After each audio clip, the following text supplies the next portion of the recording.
Sa hapon marami pa ring nakapila, sumusunod ang mga tao sa marka sa sahig. Halos lahat ay bumibili bago umalis.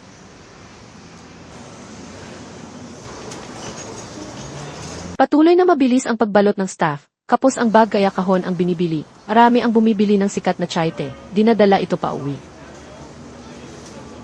Ang kilalang host na si Winter sa Amerika ay hawak din na kahon at nag-post ng larawan. Nag-post siya na masarap daw, kaya pala gusto nila ipagbawal.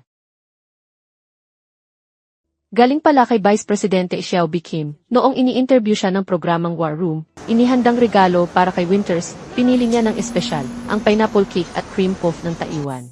Kahit mahirap ang sitwasyon ng Taiwan, ang mga tao sa Amerika, kailangang maunawaan ang mga Taiwanese na matatag na nagtatanggol ng kalayaan at lipunan.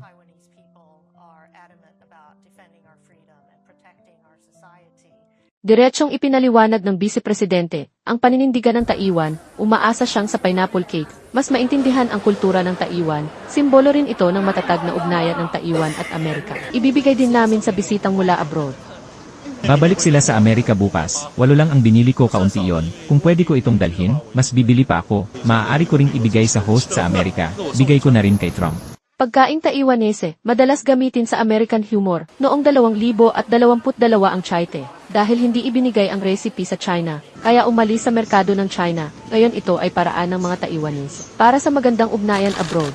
Noong 2020 si Czech Senate President Vistril, nang bumisita sa Taiwan, si Pangulong Tsai Ing-wen noon, naghanda ng meat soup at guabao, at ipinadala sa hotel para sa bisita, sa pagkaing Taiwanese. Nag-iiwan ng malinaw at positibong impresyon. Gusto mo ba ang content namin? Mag-subscribe at i-follow na ang Liho TV.